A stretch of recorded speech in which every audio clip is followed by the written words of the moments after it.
Hello' নমস্কাৰ, মই অৰুন্ধতী আপোনালোকক ভিডিঅ'টোত স্বাগতম জনাইছোঁ। কি খবৰ আপোনালোকৰ? নিশ্চয় ভাল। মাঘ বিহু কেনেকুৱা গ'ল? ভালেই গ'ল নিশ্চয়। আমাৰো মোটামুটি। ঠাণ্ডা কেনেকুৱা পৰিছে? ঠাণ্ডা নিশ্চয় লাহে লাহে কমি গৈছে, হয়নে নহয়? কেইদিনমান অলপ বেছি ঠাণ্ডা পৰিছিল, কিন্তু এতিয়া যিমানে দিন গৈ আহিছে লাহে লাহে গৰমৰ ফালে ঢাল খাইছে আৰু। মই ভাবোঁ আৰু যে ঠাণ্ডা দিন যোৱা মানে ভূতৰ কাহিনী শুনা ছিজন যোৱা। কিয় কাৰণে কওকচোন? কাৰণ ঠাণ্ডা দিনত লেপৰ তলত মোবাইলটো লৈ পেলাই ভূতৰ কাহিনীবিলাক শুনিবলৈ যি আমেজ লাগে, সেইটো সাধাৰণতে গৰম দিনত পোৱা নাযায়, হয়নে নহয়? ঠাণ্ডা দিনত মানুহবিলাকে ৰাতি সোনকালে ঘৰত সোমায়, মানে যি কাম থাকে তেওঁলোকে সোনকালে কৰি যিমান পাৰে সোনকালে ঘৰলৈ আহিব চেষ্টা কৰে। আৰু চাৰিওফালে মানে ৰাস্তাবিলাকো নিজান হৈ পৰে। বিশেষকৈ গাঁও অঞ্চলততো আৰু বেছি সোনকালে ৰাতি হয়, হয়নে নহয়? আৰু তেনেকুৱা ক্ষেত্ৰত তেনেকুৱা ঠাইত থাকি পেলাই মানে ভূতৰ কাহিনী শুনি থকা ইমান মজা লাগে, নহয় জানো? আৰু বিশেষকৈ ধৰক গাঁৱৰ অঞ্চলত, যেনেকৈ এতিয়া আমি চহৰৰ কথা সাধাৰণতে নহয় কোৱা হোৱা নাই। চহৰতো তেনেকুৱাই হয় আজিকালি। কাৰণ মনে মনে ঘৰৰ ভিতৰত সোমাই পেলাই আৰু আৰামছে লেপৰ তলত সোমাই পেলাই কাহিনী শুনাটোৰ আমেজটো বেলেগেই। আৰু বিশেষকৈ গ্ৰুপ হ'লে, ধৰক কেইবাগৰাকীও বা কেইবাজনো গোট খাই লৈছোঁ আমি, আৰু গোট খাই পেলাই ইজনে সিজনে নিজৰ অভিজ্ঞতাবিলাক শ্বেয়াৰ কৰোঁ, তেতিয়াও বহুত ভাল লাগে ন? মানে ইটোৰ কাহিনী শুনিবলৈ কাৰণে। কাৰণ আমাৰ চবৰে লগতে কিছুমান এনেকুৱা ধৰণৰ অভিজ্ঞতা হয়, যোনবিলাক আমি আচলতে মানে ভাবোঁ এইটো কেনেকৈ হ'ব পাৰে, হয়নে নহয়? তেনেকুৱাবিলাক আমি লোকৰ লগত শ্বেয়াৰ কৰি ভাল পাওঁ। আৰু সেইটো ক্ষেত্ৰত আমাৰ এটা নিজান পৰিৱেশ হ'লে মানে আৰামছে ক'বৰ কাৰণে ভাল লাগে। যেনেকৈ এতিয়া ধৰক জুই একুৰা জ্বলি আছে, এখন গাঁৱৰ পৰিৱেশ, গাঁৱলীয়া পৰিৱেশ, ধুনীয়াকৈ মানে আমি হয় কাজিনৰ লগত বা নিজৰ বন্ধু বান্ধৱৰ লগত একুৰা জুইৰ মাজত বহি পেলাই আমি ধুনীয়াকৈ জুই চাৰিওফালে বহি পেলাই কথা পাতি আছোঁ। আৰু কেতিয়াবা কেনেকুৱা হয় যে এনেকৈ গাঁৱৰ ঘৰত গ'লোঁ, তাতে আমাৰ গোটেই বৰ্তা খুৰা সিহঁতৰ ল'ৰা ছোৱালীবিলাক গোট খালোঁ আমি। ল'ৰা ছোৱালী মানে মোৰ বয়সৰ কথা কোৱা নাই, যোনবিলাক উঠি অহা ল'ৰা ছোৱালী বিশেষকৈ সিহঁতৰ কথা কৈছোঁ। সিহঁতে কি হয়, ভাল পায় যে একেলগে গোট খাই পেলাই ধুনীয়াকৈ কাহিনী শুনা, ডাঙৰৰ পৰা কাহিনী শুনা, বা ককা আইতাহঁতে নিজৰ অভিজ্ঞতাবিলাক শ্বেয়াৰ কৰে যে আমাৰ এনেকুৱা হৈছিলে জাননে, আমাৰ এনেকুৱা হৈছিলে। তেতিয়া সিহঁতে শুনি পেলাই মানে এটা মানে কি হয়, এটা ভাৱ এটা আহে, মানে এনেকুৱা ধুনীয়া এটা ৰিলেক্স পৰিৱেশত মানে এনেকুৱা ভাৱ আহে যে এনেকুৱা হৈছিলে নেকি, এনেকুৱা সঁচাকৈ এনেকুৱা হয় নেকি, তেনেকুৱা ভাৱ এটা আহে। আৰু সেই ভাৱটোত মানে এনেকুৱা ঠাণ্ডা পৰিৱেশত চাৰিওফালে এন্ধাকাৰ এনেকুৱা ধৰণৰ, কেতিয়াবা এনেকুৱা লাগে যেন আমি যদি এনেকৈ সেৰেঙাকৈ বহি লওঁ, মানে ইফালে ধৰক এজন বহিলে ইফালে এজন জুইকাৰি চাৰিওফালে, বিশেষকৈ চিনেমাবিলাকততো তেনেকেই দেখুওৱা হয় ন, যে ভূতৰ কাহিনী চলি থাকে সিহঁতে আৰু জুই একুৰাৰ মাজত বহি বহি নিজৰ নিজৰ কিবা কাহিনী কৈ থাকে। তেনেকুৱা ধৰণৰ এটা পৰিৱেশত কি হয়, মানে আমি আচলতে ইমেজিনেৰী কেৰেক্টাৰবিলাক মানে ভাবি লওঁ যে এনেকুৱা হয়। আৰু তেতিয়া এনেকুৱা লাগে যেন সঁচাকৈ কোনোবাই যদি কয় মোৰ এনেকুৱা হৈছিলে জানো, এনেকৈ ভূত আহিছিলে আমুক তামুক, তেতিয়া এনেকুৱা লাগে যে হয় নেকি, কিজানি ভূতটো আছিলে নেকি, সঁচাকৈ এনেকুৱা হৈ আছে নেকি, পৰিৱেশটো তেনেকুৱা হৈ আছে নেকি, কিজানি কোনো নাই নেকি, অকল ময়ে বহি আছোঁ নেকি জুইকুৰাৰ মাজত, আৰু আহি পেলাই কোনোবাই ক'ব মই আছোঁ কিয় চিন্তা কৰিছা, এনেকুৱা ধৰণৰ ভাৱবিলাক আহে। ভয় লাগে, মানে ভাল লাগে আৰু। গতিকে সেই ঠাণ্ডা নিৰ্জনতা এনেকুৱা পৰিৱেশত কি হয়, মানুহৰ যোনটো মানে কল্পনা শক্তি সেইটো প্ৰবল হৈ উঠে। আৰু সেইটোত মানে যি ভাবি থাকোঁ সেইটো যেন সঁচা হয় তেনেকুৱা লাগে, হয়নে? গতিকে তেনেকুৱা কিছুমান ঠাইও আমি পাওঁ য'ত নেকি ঠাণ্ডা হৈ থাকে। যেনেকৈ কেতিয়াবা আমি ৰাস্তাইদি গ'লে কিছুমান এৰণীয়া বাৰী থাকে, সেই বাৰীখনত আমি চাই যাওঁ, কিবা দেখাই পাওঁ নেকি, হয় ন তেনেকুৱা বাৰীবিলাক কি হয়, মানুহে এনেই কৈ দিয়ে, বা কেতিয়াবা কোনোবাই এনেই কৈ দিয়ে যে এইখন গোটেই এৰণীয়া বাৰী, এইখনত কিজানি ভূত আছে নেকি। তেতিয়া আমি সেইফালেদি পাৰ হ'লে এনেকুৱা লাগে হয় কিবা দেখাই পাওঁ নেকি, তেনেকুৱা লাগে ন। গতিকে তেনেকুৱা কিছুমান কি হয়, মানুহৰ মানে কোনোবাই কৈ কিছুমান বাৰী যোনবিলাক মানে এৰণীয়া হৈ যায়, সেইবিলাকত আমাৰ এনেকুৱা মানে ভাৱ হয় যে সেই ঠাইত মানে কিবা ভূত চুত আছে। তেনেকুৱা এখন বাৰী মানে ক'ব নোৱাৰি, ঠাই বুলি ক'ম। এনেকুৱা এখন ঠাই য'ত নেকি এটা ৰেল ষ্টেচন বনোৱা আছিলে। সেই ৰেল ষ্টেচনটো কিছুমান মানে তেনেকুৱা ধৰণৰ উৰা বাতৰিৰ কাৰণে মানে 42 বছৰ তাত কোনো যাবলৈ সাহস কৰা নাছিলে। গতিকে সেই তেনেকুৱা এটা কাহানী যোনটো ৰেল ষ্টেচনৰ মানে এই ভাৰতৰে 3rd most haunted মানে ৰেলৱে ষ্টেচন বুলি জনা যায়, তেনেকুৱা ৰেল ষ্টেচনৰ কাহানী এটা মই আজি ক'বলৈ আছোঁ। গতিকে কাহানীটো শুনো বোলো কিনো আছে। কাহানীটো এনেকুৱা ধৰণৰ যে আজিৰ যোনখন ৱেষ্ট বেংগল আছে তাৰ ৰাজধানী হৈছে কলিকতা। আৰু কলিকতাৰ পৰা ঝাৰখণ্ডলৈ যোৱা যোনটো ৰেল লাইন আছে, মেইন ৰেল লাইন, সেইটো পুৰুলীয়া হৈ পেলাই যায়।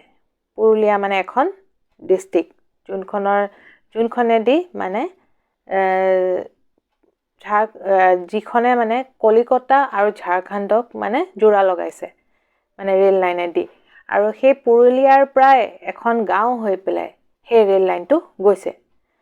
আৰু যিহেতু তেতিয়াৰ দিনত মানে 1960 আগৰ ঘটনা, এইটো 1960 আগৰ ঘটনা, তেতিয়া মানে কি হয়, পুৰুলীয়াতো ৰেল ষ্টেচন আছিলে, কিন্তু পুৰুলীয়াৰ পৰা প্ৰায় 30 কিলোমিটাৰ মানে এনেই পুৰুলীয়াখনো কলিকতাৰ পৰা 250 কিলোমিটাৰ দূৰত্বত অৱস্থিত প্ৰায়। তাৰপিছত আকৌ পুৰুলীয়াৰ পৰা যোনখন মানে গাঁও হৈ পেলাই ঝাৰখণ্ড যায়, সেই গাঁওখন নাম হৈছে বেগুনকুডাৰ। আৰু সেই বেগুনকুডাৰৰ যোনটো দূৰত্ব পুৰুলীয়াৰ পৰাই দূৰত্ব প্ৰায় 30ৰ পৰা 35 কিলোমিটাৰ। গতিকে তেনেকুৱা ক্ষেত্ৰত মানে তেতিয়া দিনত সেই গাঁওখনত ৰেল ষ্টেচন নাছিলে। আৰু গাঁওবাসীয়ে কি হয়, ক'ৰবাত যাবলগীয়া হ'লে পুৰুলীয়ালৈ আহিব লাগে। আৰু পুৰুলীয়া ষ্টেচন আছে কিন্তু তাত নাই। গতিকে সেই গাঁৱৰ মানুহবিলাকে মানে বেগুনকুটাৰৰ গাঁৱৰ মানুহবিলাকে আৰু তাৰ আশে পাশে যিমানবিলাক গাঁও আছিলে, সেই মানুহবিলাকে কি কৰিলে, মানে চৰকাৰক ডিমাণ্ড কৰিলে যে আমাৰ ইয়াতে এটা ষ্টেচন বনাই দিব লাগে, আৰু যিহেতু আমাৰ সুবিধাৰ কাৰণে। আৰু তেনেকৈ মানে সেই ডিমাণ্ডৰ মানে বলত কি হ'ল, তাত এটা মানে ষ্টেচন বনোৱাৰ মানে ডিচিশ্যন লোৱা গ'ল। আৰু সেইটো হিচাপত কি হ'ল, 1960 চনত এটা সৰু ষ্টেচন বনোৱাৰ চৰকাৰে থিৰাং কৰিলে। তাৰপিছত আৰু সেইটো কাৰণে কি হ'ল, ষ্টেচনটো বনোৱা গৈছে। 1960 পৰা আৰম্ভ হৈছে কাম কাজ, মানে ধুনীয়াকৈ ষ্টেচন এটা বনোৱা গ'ল। ষ্টেচনটো মানে গাঁও হিচাপত বৰ ডাঙৰ ষ্টেচন নহ'লেও মানে গাঁৱৰ হিচাপত ষ্টেচনটো চাফিচিয়েণ্ট আছিলে। আৰু তাত এটা ধুনীয়াকৈ টিকেট কাউণ্টাৰ আছিলে, ৱেইটিং হল আছিলে, তাৰপিছত ধুনীয়াকৈ প্লেটফৰ্ম বনাই দিয়া গৈছিলে মানে যাতে মানুহ উঠিব পাৰে, নামিব পাৰে। আৰু তাৰপিছত লগতে এটা কি হ'ল, ষ্টেচন মাষ্টৰৰ কাৰণে এটা কোৱাৰ্টাৰো বনাই দিয়া গৈছিলে, তাতে ষ্টেচন মাষ্টৰজনে থাকিব পাৰে। তাৰপিছত আৰু তেনেকৈ আকৌ 1962 চনৰ পৰা মানে সেই ষ্টেচনৰ পৰা ৰেল অহা যোৱা কৰা আৰম্ভ কৰিলে। তেনেকৈ আৰম্ভ কৰিলে, তাৰপিছত ষ্টাৰ্ট হ'ল মানে আৰু তাত কৰ্মচাৰী আহিলে, ষ্টেচন মাষ্টৰ আহিলে, আনবিলাক হেণ্ডিমেন হেণ্ড টেনবিলাক আহিলে, ছিগনেলমেন সেইবিলাক আহিলে। তাৰপিছত আৰু তেনেকৈ কাম আৰম্ভ হৈ আছে। মানে ৰেল তেতিয়া কি হ'ল, সেই ষ্টেচনৰ পৰা ষ্টেচনলৈ আহি পেলাই ৰখে, আৰু তাৰ পৰা মানুহ যাত্ৰী উঠাই পেলাই লৈ যায়, মানে অনা নিয়া কৰে। আৰু তাৰপিছত তেনেকৈ মানে অনা নিয়া আৰম্ভ হ'ল, মানে ষ্টাৰ্ট হ'ল 1962 চনত ৰেল পূৰা মানে ষ্টেচন পূৰা মানে ষ্টাৰ্ট হৈ গ'ল। আৰু তাৰপিছত তেনেকৈ চলি আছে ধুনীয়াকৈ। মানুহবিলাকৰ এতিয়া অসুবিধা নহয়, সিহঁতে দূৰলৈ যাবলগীয়া নহয়, পুৰুলীয়ালৈকে যাবলগীয়া নহয় বা ক'ৰবাত যাবলগীয়া নহয়, তাৰ পৰাই ডাইৰেক্ট উঠিব পৰা হ'ল। আৰু তেনেকৈ চলি আছে। তাৰপিছত 1967লৈকে তেনেকৈ মানে ধুনীয়াকৈ ষ্টেচনটো কাম মানে চলাচল হৈ আছে। আৰু তাৰপিছত 1967 চনত এজন ষ্টেচন মাষ্টৰ আহিলে, নামটো হৈছে তেওঁৰ মোহন আছিলে।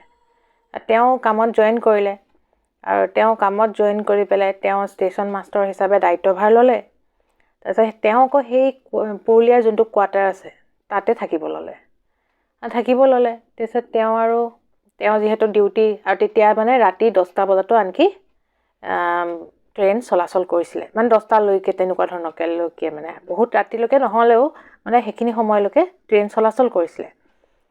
তাৰপিছত তেওঁ যেতিয়া ৰাতি মানে সেই কোৱাৰ্টাৰটোত থাকে আৰু ট্ৰেইনবিলাক চোৱা চিতা কৰে, তেনেকৈ মানে এদিন চাওঁতে তেওঁ যেতিয়া ডিউটি জাষ্ট আৰম্ভ কৰিলে, তেতিয়া মানে এদিন ৰাতি কি হ'ল, ট্ৰেইন এখন জাষ্ট মানে আউটাৰৰ পৰা ওলাই গৈছে, তেনেকুৱাতে ট্ৰেইনখনৰ পিছে পিছে মানে এজনী ছোৱালী তেওঁ দেখিলে যে দৌৰি দৌৰি গৈ আছে। তেওঁ ভাবিছে ট্ৰেইনখন যিহেতু আগবাঢ়ি গুচি গ'ল, কিজানি কোনোবা ছোৱালী ট্ৰেইন ধৰিবলৈ পিছে পিছে দৌৰিছে। তেওঁ সিমান মন নিদিলে, ভাবিলে কি এতিয়াতো ট্ৰেইনখন গুচিয়ে গ'ল, তেতিয়াহ'লে আৰু ৰখি পেলাইনো কি লাভ, মানে তেওঁক কৈ পেলাইনো কিবা লাভ আছে জানো, তেওঁতো নিজেও জানিব লাগে যে ট্ৰেইনটো যিহেতু গুচি গ'ল। গতিকে তেওঁ সিমান মানে ছোৱালীজনীক মন নিদিলে, আৰু ছোৱালীজনীও মানে ট্ৰেইনখন ধৰিব নাপাই পেলাই ক'ৰবাত গুচি গ'ল আৰু তেওঁ সিমান মন নিদিলে আৰু তাৰপিছত গ'ল কথা গ'ল। তাৰপিছত পিছদিনাখন ৰাতি আকৌ ট্ৰেইনখন যেতিয়াই মানে ষ্টেচন এৰে, তেতিয়া সেই ছোৱালীজনী আকৌ ট্ৰেইনৰ পিছে পিছে দৌৰিছে। ট্ৰেইনৰ পিছে পিছে দৌৰিছে, তেওঁ ভালকৈ চাই আছে ছোৱালীজনী, দেখিছে ট্ৰেইনৰ পিছে পিছে দৌৰিছে ছোৱালীজনী, কিন্তু ট্ৰেইনখন উঠিব পৰা অৱস্থাতে আছে। তাই ইচ্ছা কৰিলে উঠিব পাৰে, কিন্তু তাই ট্ৰেইনখনত উঠা নাই আৰু লগে লগে দৌৰি দৌৰি গৈ আছে। কিন্তু তেওঁ ভাবিছে কিজানি কিছুমান ল'ৰা ছোৱালী আছে ন, এনেই ট্ৰেইনৰ পিছত দৌৰি দৌৰি যায়, ধেমালি কৰিছে কিজানি, তেনেকুৱা ভাবি পেলাই তাই মানে সিমান মন দিয়া নাই, তেওঁ মন দিয়া নাই ছোৱালীজনীৰ ফালে। সেনেকৈ গ'ল কথা গ'ল, সেইদিনাখনো গ'ল কথা গ'ল। তাৰপিছত নেক্সট দিনা থাৰ্ড দিনাখন আৰু তেওঁ দেখিলে যে এইবাৰ সেই ছোৱালীজনী সেইটো সময়তে, পাৰ্টিকুলাৰলি সেইখন ট্ৰেইনৰ ৰাতিৰ ট্ৰেইনখনৰ লগতে তাইক দেখা পোৱা যায়। এইবাৰ দেখিছে যে সেই ছোৱালীজনীটো আকৌ ট্ৰেইনখনৰ পিছে পিছে দৌৰিছে। এইবাৰ তেওঁ দেখিলে ছোৱালীজনী ট্ৰেইনৰ লগতে দৌৰা নাই, ট্ৰেইনখন যিমান স্পীডত গৈছে, 70 কিলোমিটাৰ 80 কিলোমিটাৰ ট্ৰেইনখনে যেতিয়া স্পীড লৈছে, তাতকৈও তাই বেছি ডবল জোৰত দৌৰি পেলাই ট্ৰেইনখনৰ আগত তাই উপস্থিত হৈছে। তেওঁতো আচৰিত হ'ল যে মানুহেনো এনেকৈ দৌৰিব পাৰে নেকি। তেওঁ অলপ আচৰিত হ'ল, ভয়ো খালে। তাৰপিছত তেওঁ পিছদিনাখন কি হ'ল, ৰাতিপুৱা বাকীবিলাক কৰ্মচাৰীক ক'লে কথাটো যে এনেকৈ ৰাতি দেখোন এজনী ছোৱালী ওলাই, তাই এনেকুৱা কৰিছে, মইতো 2-3 দিনৰ পৰা তাইক লক্ষ্য কৰি আছোঁ, এইবাৰতো কালিতো ৰাতি এনেকুৱা আচৰিত খালোঁ যে তাই দেখোন ট্ৰেইনতকৈও বেছি জোৰছে দৌৰিব পাৰিছে। তেতিয়া বাকীবিলাকে কৈছে আপুনি কিবা এনেই দেখিছে কিজানি, তেনেকুৱা হোৱা নাই, হ'বতো নোৱাৰে তেনেকুৱা। মানুহবিলাকে সিমান গুৰুত্ব নিদিলে আৰু, কিন্তু তেওঁ সেইটো কথা মনত লাগি আছে যে এনেকুৱা কিয় হৈ আছে, ছোৱালীজনী কোন হয়। তেওঁ গোটেই দিনটো প্লেটফৰ্মত চবফালে বিচাৰিবলৈ আৰম্ভ কৰিলে, তেনেকুৱা ছোৱালীজনী দেখে নেকি, কিন্তু তেওঁ কোনো দেখা নাপালে। তাৰপিছত আকৌ ৰাতি হ'ল, তেওঁ আকৌ ছোৱালীজনী দেখিলে। এইবাৰ দেখিছে ক'ৰবাত ছোৱালীজনী নাচি আছে প্লেটফৰ্মৰ আগত, ট্ৰেইনখন পিছে পিছে তাই আগে আগে গৈ পেলাই নাচি আছে, ইমান স্পীডত নাচি আছে। তেতিয়া আৰু তেওঁ ভাবিলে নাই, এইটো আৰু কিবা বস্তু, এইটো কিবা হয়। তেনেকৈ তেওঁ ভয় এটা সোমাই গ'ল, ৰাতি তেওঁ সেইবিলাক দেখা পাই কিবা ভয় সোমোৱা হ'ল। আৰু ভয় সোমাই মানুহ এটা চিন্তাত থাকিলে, এনি টাইম এটা চিন্তাত থাকিলে মানুহটোৰ বিভিন্ন ধৰণৰ বেমাৰত ভুগিব পাৰে ন, এনেকুৱা মানসিক নিচিনা বেমাৰ নিচিনা হৈ গ'ল তেওঁৰ। ডক্তৰক দেখালে, তেওঁ বহুত কেইদিন আনতে ছুটিও লৈছে, কিন্তু তেওঁ বেমাৰটো ভাল নাপালে। আৰু মানুহবিলাকেও তেনেকৈ গম পাই আছে যে কিবা এটা হৈছে, কিন্তু মানুহবিলাকে ইমান গুৰুত্ব সহকাৰে লোৱা নাই বস্তুটো, কিন্তু তথাপিতো তেওঁৰ কথাটো জানে যে এনেকুৱা দেখা পাইছে তেওঁ, বা এনেকুৱা ধৰণৰ ভাৱ এটা কিজানি আহি আছে। সেনেকৈ ইমান এটা বাকীবিলাকে গুৰুত্ব দিয়া নাই যদিও তেওঁ সেইটো ভাবি তেওঁ এনেকুৱা বেমাৰত পৰিলে। আৰু বেমাৰত পৰি পেলাই এদিন কি হ'ল, ৰাতি তেওঁ যোনটো কোৱাৰ্টাৰত আছে ন, তেওঁ ৰাতিপুৱা তেওঁ মৃত অৱস্থাত মানুহে দেখা পালে। তেতিয়াহে মানুহবিলাকে সেই কথাটো অলপ গুৰুত্ব সহকাৰে ল'লে যে এনেকুৱা দেখোন দেখিছিলে, কিজানি কিবা আছে নেকি, তেনেকুৱা ভাবি থাকিলে মানুহবিলাকে, বাকীবিলাক কৰ্মচাৰীয়ে তেনেকুৱাতে ভাবোতে এইজন মানুহৰতো মৃত্যু হ'ল, এজন ষ্টেচন মাষ্টৰতো মৃত্যু হ'ল, তেওঁতো জেগাটো কোনোবাই ল'ব লাগিব। গতিকে চৰকাৰে, ৰেলৱে আকৌ এজন মানুহ তাত নিয়োগ কৰিলে। তেতিয়া সেই নতুন এজন ষ্টেচন মাষ্টৰ আহিলে, আৰু ষ্টেচন মাষ্টৰে যেতিয়া সেইজনেও তেনেকৈ থাকিলে, তাতে আৰু থাকোঁতে তেওঁ আকৌ তেনেকুৱা ধৰণৰ অভিজ্ঞতা হ'ল তেওঁ ৰাতি দেখা পায় সেই ছোৱালীজনী বাকীবিলাকে নেদেখিলেও তেওঁৰ মানে ষ্টেচন মাষ্টাৰ কেইজনে দেখা পাই আছে এখেতেও দেখা পায় তেওঁ মানে কথাটো তেওঁ যেতিয়া বেলেগক ক'লে যে মই দেখোন এনেকুৱা দেখিছোঁ আৰু এই ছোৱালীজনী দেখোন এনেই নোলায় অকল সেই মানে তেওঁ ক'লে যে মানে ছোৱালীজনী অকল সেই ট্ৰেইনখন যেতিয়া মানে যায় নহয় তেতিয়াহে দেখা পোৱা যায় তেওঁ বাকীবিলাকক ক'লে তাকে বাকীবিলাকেও কথাটো এনেকৈ আৰু শুনি আছে আৰু শুনিলে কিন্তু তেওঁ সেইটো ভয় খাই পেলাই তেওঁ আকৌ কি হ'ল মানে চাকৰিৰ পৰা পলাই গ'ল মানে গুচি গ'ল ক'ৰবাত গুচি গৈ পেলাই তেওঁক যেতিয়া লাষ্টত যেতিয়া মানুহে মানে হেৰি ওপৰলাই সুধিছে তেতিয়া তেওঁ কৈছে মোক য'তে নেকি ট্ৰেন্সফাৰ নিদিয়ক কিয় মই তাত নাযাওঁ তেনেকৈ ক'লে মই তাত মানে নাযাওঁ আৰু কাৰণ তেওঁ জানিছিলে যে আগৰ ষ্টেচন মাষ্টাৰজনৰ এনেকৈ দেখি পেলাই এনেকৈ ধৰণৰ মৃত্যু হৈছিলে কিজানি তেওঁ সেইটো কাৰণে ভয় খালে আৰু তেওঁ মানে সেইটো কামটো নকৰা হ'ল তাতে তাৰপিছত নেক্সট আৰু এজন আহিলে থাৰ্ডজন আহিলে এইবাৰ থাৰ্ড মানে ষ্টেচন মাষ্টাৰ এজন এপইণ্ট কৰা হ'ল আৰু তেওঁ সেই ধৰণৰ অভিজ্ঞতা মানে পাইছে গতিকে তেওঁ চাকৰিটো বাদ দিলে এতিয়া 3জন মানুহৰে চাকৰি মানে বাদ দিয়া গ'ল মানে এজনটোতো ঢুকাই গ'ল আৰু বাকীকেইজনে বাদ দি দিলে বাকীজনৰ মতে মানে সেইটোত মানে কিবা আছে আৰু তেওঁলোকে য'তে নেকি ভাৰতৰ য'তে নেকি মানে চাকৰি দিয়ক কিন্তু তাত তেওঁলোকে মানে কাম নকৰে এতিয়াতো উপায় নাই আৰু কোনো তাৰপিছত সেইটো কথা যেতিয়া এতিয়া তলৰ কৰ্মচাৰীবিলাকেও শুনা পালে তাৰপিছত সিহঁতেও মানে একদম গোটেইখনত মানে বিয়পা হ'ল যে কথাটো এনেকুৱা ঘটনা হৈ আছে বাকীবিলাকে দেখা নাই বাকী ষ্টেচন মাষ্টাৰকেইজনে দেখা পাই আছে এতিয়া তেওঁলোকে বিশেষকৈ ৰাতি মানে বেছিকৈ লক্ষ্য কৰি থাকে ট্ৰেইনৰ অহা যোৱা সেইকাৰণে চাগে সম্ভৱ মানে তেওঁলোকে দেখা পায় আৰু বাকীবিলাকে সিমান নেদেখিলেও কথাটো মানে এতিয়া মানে লৈছে আৰু গভীৰকৈ লৈছে তাৰপিছত যেতিয়া বেগুনগুটাৰ ষ্টেচন আৰু বাকী গাঁওবাসীৰ মাজতো লাহে লাহে কথাটো বিয়পিলে আৰু বিয়পি যোৱাত বাকীবিলাকেও মানে ভয় খোৱা হ'ল এতিয়া এনেকুৱা ভয় খোৱা হ'ল যে মানুহে লাহে লাহে ষ্টেচন অহাটো বন্ধই কৰি দিলে কোনো মানুহে লাহে লাহে মানে ষ্টেচনত আহিবলৈ এতিয়া লাহে লাহে বাদ দিয়া হৈছে লাগিলে যি মানুহবিলাকে যাৰ ডিমাণ্ডত এই ষ্টেচনটো বনোৱা গৈছিলে তেওঁলোকে সেই ষ্টেচনটোত লাহে লাহে নাহাই হৈছে পাৰিলে দূৰৰ ষ্টেচনত গৈ পেলাই মানে তাতে গাড়ীত উঠে কিন্তু ইয়াত নহয় তেনেকুৱা কৰিলে তেনেকুৱা কৰাত এতিয়া লাহে লাহে আৰু ৰেল গাড়ীবিলাকো এতিয়া মানুহ নহ'লে কি বুলি ৰখিব তেওঁলোকেও গাড়ীবিলাক মানে ৰখিলেও মানুহ নুঠা হৈছে আৰু ইফালে কি হ'ল এই কৰ্মচাৰী যোনবিলাক আন ৰেলৱেৰ কৰ্মচাৰী আছে তলৰ কৰ্মচাৰীবিলাক তাহাঁতেও কি হ'ল লাহে লাহে যিহেতু মানুহ নাইকিয়া হ'ল তাহাঁতেও ভয়তে ইজনে মানে কাম এৰা হ'ল তাৰপিছত আৰু এনেকুৱা ধৰণকে মানে এটা সংশয়ৰ মানে সৃষ্টি হ'ল মানুহবিলাকে তাত মানে ষ্টেচনটোত লাহে লাহে দিনতো যাবলৈ ভয় কৰা হ'ল যে ভয় কৰা হ'ল যেতিয়া তাৰ আনকি লোকেল যোনজন মানে MLA আছে তেওঁ মানে লিখিত হিচাপে মানে দিলে যে ইয়াত মানে ভূত আছে গতিকে ষ্টেচনটো বন্ধ কৰি দিব লাগে আৰু বহুতে বোলে বাকীবিলাক মানুহ বোলে সেই মানে যোনটো ভূত আছে মানে সেইটো দেখা পাইছে আৰু তেওঁলোকে দেখা পোৱাৰ পিছত তেওঁলোকে বেমাৰত পৰিছে বোলে তেনেকুৱা ধৰণকে তেওঁ মানে ডিক্লেৰেশ্যন দিলে তাৰপিছত সেয়া অকল তেওঁৱে নহয় যোনজন মানে তেতিয়াৰ মানে ঝাৰখণ্ডৰ যোনজন মানে ডিপ্টি আছিলে সুধীৰ মেহতো তেওঁ সেই তেতিয়াৰ দিনৰ তেওঁ আনকি ক'লে যে এইটো ষ্টেচন বন্ধ কৰি দিব লাগে গতিকে চৰকাৰৰ মানুহেও ক'লে চৰকাৰৰ কোনো মানুহ তাতে ৰেলৱেৰ কোনো মানুহ কাম কৰিবলৈ নাহে সেনেকুৱা এটা ষ্টেচন আৰু গোটেইখনত মানে গোটেই মানুহবিলাকেও ভয় খাইছে তেনেকুৱা ক্ষেত্ৰত কি হ'ল এতিয়া গোটেইখন ষ্টেচনটো মানে একো মানুহ চানুহ নোহোৱা হ'ল গতিকে আৰু ৰেলনো কেনেকৈ ৰখিব যদি কাম কৰা মানুহে নাই ছিগনেল মেনত মানুহে নাই মেন পাৱাৰে নাই গতিকে ৰেলবিলাকো কি হ'ল লাহে লাহে সেই ষ্টেচনটোত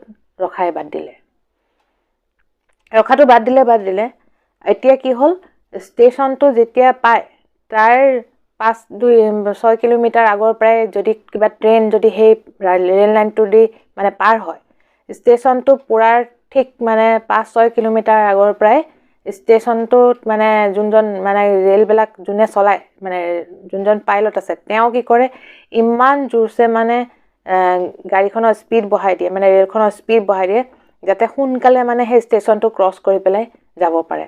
কাৰণ মানুহবিলাকে ভয় খোৱাই হ'ল সেই ষ্টেচনটোত। আৰু আনকি যোনটো দবা মানে পেচেঞ্জাৰ যোনবিলাক থাকে তেওঁলোকেও আনকি খিৰিকী চিৰিকী চব বন্ধ কৰি পেলাই মানে ভগৱানৰ নাম লৈ পেলাই তেনেকৈ মানে পাৰ হ'ব মানে খোজে, যাতে মানে একো মানে দেখা নাপায়, খিৰিকীৰ বাহিৰৰ যাতে দৃশ্য একো দেখা নাপায়, সেনেকুৱা অৱস্থা হ'ল।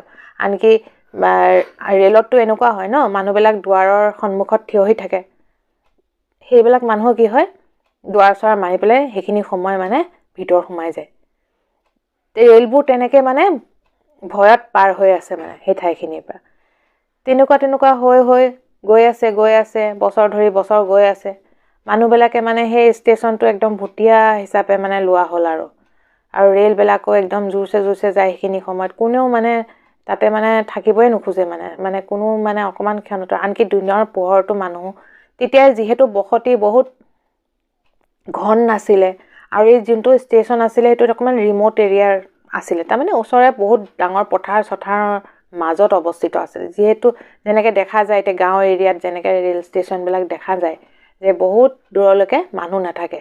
আৰু তেতিয়া দিনতো সেইখিনি সময়ত সেইখিনি ঠাইত জেগাত মানুহ চানুহ অলপ ভিৰ ভাৰটো কম আছিলে, বহুত কম আছিলে, বহুত দূৰতহে মানে ঘৰ চৰ আছিলে। গতিকে সেইখিনি ঠাই মানে অকণমান নিজান হৈ থাকে।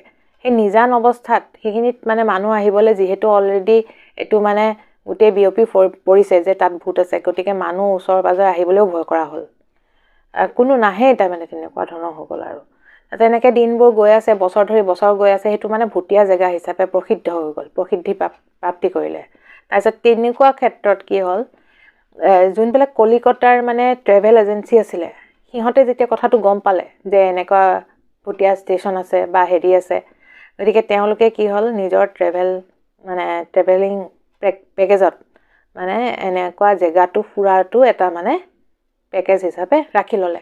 আৰু তেওঁলোকে দিনৰ ভাগত, অকল দিনৰ ভাগত দেই, ৰাতি ভাগত নাহে, দিনৰ ভাগত টুৰিষ্টবিলাকক ফুৰাবলৈও আনে সেই জেগাখিনিত, মানে দিনৰ ভাগতে দেখাই মেলি লৈ যায়। আৰু মানে গাইডে মানে সেই জেগাটুকুৰাৰ মানে ভয়ানক কাহিনীবিলাক কয়, আৰু কৈ তেনেকৈ মানুহক মানে প্ৰফিট লাভ কৰাৰ কাৰণে তেনেকৈ বহুত ধৰণকৈ চলি গৈ আছিলে। চলি যাওঁতে তেনেকৈ বছৰ ধৰি বছৰ পাৰ হৈ গৈ আছে। একো মানে সেইখিনিত মানে কোনো মানে পৰিৱৰ্তন অহা নাছিলে। কিন্তু লাষ্টত মানে 40 বছৰমানৰ পিছত এই ঘটনা মানে 1967ৰ পিছৰ পৰা 40 বছৰৰ পিছত মানে এটা টীম মানে কেইজনমান জাৰ্নেলিষ্ট আৰু যোনটো ইণ্ডিয়ান পেৰানৰ্মেল ছ'চাইটিৰ মানুহ, তেওঁলোকে তাত মানে তেওঁলোকে অনুসন্ধান চলাব আহিলে। ভাবিলে যে এইটো যদি ভুটীয়া প্লেচ চাওঁগৈ, কি হয় সঁচাকৈ আছেনে না, ভূত আছে নেকি, কিবা আছে নেকি। তাৰ পেৰানৰ্মেল টীমে আহিলে, কাৰণ তেওঁলোকৰ কামেই হৈছে মানে বৈজ্ঞানিক পদ্ধতিৰে মানে কিবা সা সঁজুলি এইবিলাক যোনবিলাক K2 মিটাৰ, তাৰপিছত সেইবিলাক কিবা মানে যোনবিলাক বৈজ্ঞানিক যন্ত্ৰ পাতিৰ জৰিয়তে মেগনেটিক ফিল্ডৰ মানে বাছ বিচাৰ কৰি ভূত এনাৰ্জি কিবা আছে নেকি সেইবিলাক মানে চায়। আৰু তেওঁলোকৰ টীমটোৰ মানুহে আহি পেলাই মানে মুঠ 11জন মানুহে আহি পেলাই তাত মানে চাব আহিলে ৰাতি। যে তেওঁলোকৰ মানে উদ্দেশ্য আছিলে যে আমি গোটেই ৰাতি মানে তাত অনুসন্ধান কৰিম যে সঁচাকৈ তাত ভূত আছে নে নাই। কাৰণ সময় গৈ আছে ন, সময় যোৱাৰ লগে লগে মানুহৰ ধাৰণাবিলাকো বেলেগ হয়। আৰু তেতিয়া অলপ আধুনিক যুগ আহিলে, আৰু সেইটো কাৰণে মানুহবিলাকে সঁচাকৈনো এনেকুৱা হয় নেকি তেওঁলোকেও চাব আহিলে। আৰু তেওঁলোকে বহুত মানে প্ৰথমতে গোটেই গাঁওবাসীৰ পৰা মানে এইবিলাক কথা সোধ পোছ কৰিলে যে কেনেকুৱা ঘটনা। গাঁওবাসীয়ে বহুত তাহাঁতক মানে বাধা দিলে যে নাযাব, নহ'লে আপোনালোকৰ মৃত্যু নিশ্চিত, তাত বহুত বেয়া কিবা কিবি আছে। তথাপিতো তেওঁলোকে সাহ গোটাই পেলাই তাতে মানে থকাৰ মানে হেৰি কৰিলে। তাৰপিছত তেওঁলোকে সেইদিনাখন ৰাতি মানে গোটেই কেমেৰা লগাই, পেৰানৰ্মেল টীমে গোটেই কেমেৰা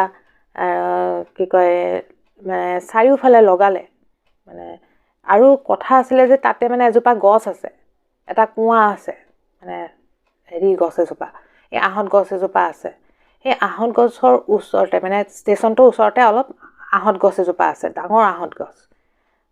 তাতে ওচৰতে এটা কুঁৱা আছে বহুত দিনৰ পুৰণা কুঁৱা সেই কুঁৱাটোৰ পৰা বোলে ভূতজনী ওলাই পেলাই মানে তাতে গছৰ ওপৰতো উঠি থাকে তাতো মানে বহি থাকে বোলে সেনেকুৱা মানুহে বোলে দেখিছে তেনেকৈ গাঁওবাসীয়েও ক'লে তেওঁলোকক মানে হেৰি কৰিলে সতৰ্ক কৰিলে যে আপোনালোকে নাযাব এনেকুৱা ধৰণৰ হৈ আছে গতিকে নোযোৱাটোৱে ভাল আৰু সেনেকৈ কোৱাৰ পিছতো তেওঁলোকে সেইকাৰণে গছৰ ওপৰতো কেমেৰা লগাই চবফালে ৰাতি গোটেই মানে সঁজুলি তেওঁলোকৰ যোনটো বৈজ্ঞানিক মানে সঁজুলিবিলাক সেইবিলাক ইউজ কৰি পেলাই গোটেই ৰাতি তেওঁলোকে প্ৰথমবাৰ মানে 1967 পিছৰ পৰা প্ৰথম ৰাতি তেওঁলোকে তাত কটাই পেলাইতো তেওঁলোকে একো নেপালে তেওঁলোকে তেতিয়া গোটেই ৰাতিপুৱালৈকে থাকিলে তাত তেওঁলোকে কোনো ধৰণৰ মানে ভৌতিক গতিবিধিৰ মানে প্ৰমাণ নাপালে গতিকে নাপাওঁতে সেইটো কাৰণে তেওঁলোকে মানে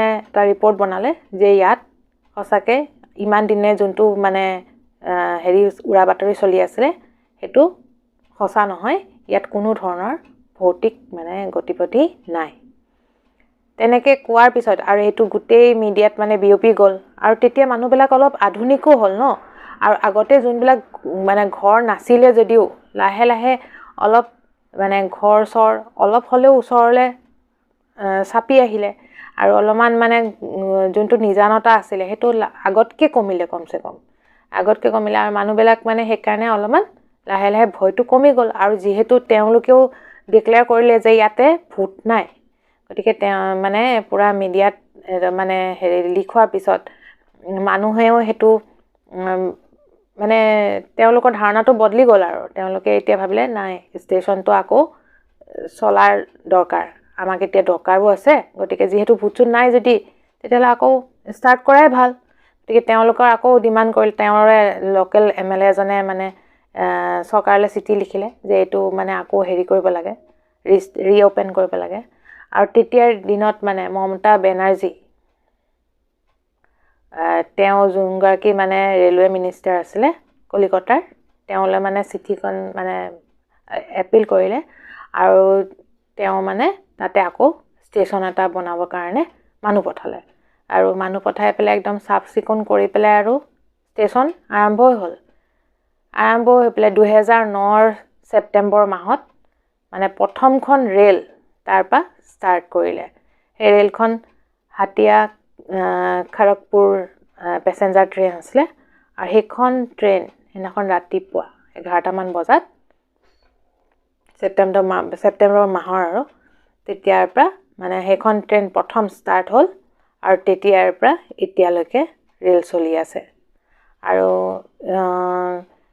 তথাপিতো এতিয়াও মানে সেই ষ্টেচনটোত খুব বেছি মানে 5টা বজাৰ পিছত মানে মানুহ নাথাকে ৰাতিটো নাথাকেই ৰাতিপুৱাই যি মানে গতিবিধি চলি থাকে কিন্তু বাকী ৰাতি মানে তাত আৰু মানুহ এতিয়ালৈকে তেনেকৈ থকা নাই কিন্তু কোনোবি মানে ইউটিউবাৰবিলাক যায় আৰু তেওঁলোকে ভিডিঅ'ও বনায় কিন্তু সেই যোনটো ভয় আছে নহয় ভয়ৰ যোনটো শংকা আছে সেইটো এতিয়াও বৰ্তমানো বিৰাজমান আছে ক'ৰবাত নহয় ক'ৰবাত কিন্তু তথাপিতো ৰাতিপুৱাৰ সময়ত তাতে চলাচল কৰি থাকে একো সিমান নাই কিন্তু ক'ৰবাত কেতিয়াবা এটা দুটা কিবা কিবি ঘটনা এনেই শুনা যায় যে কোনোবা মৰে সেনেকুৱা কিন্তু মানে মৰিছে ছুইচাইড কৰিছে হেন কৰিছে তেন কৰিছে কিন্তু সিমান তেনেকুৱা ধৰণৰ যোনটো ভয় আছিলে যোনটো 42 বছৰে যোনটো এনেকুৱা এটা মানে অদ্ভুত ধৰণৰ মানুহৰ মনত ভয় আছিলে সেই ঠাইডোখৰ লৈ পেলাই আজি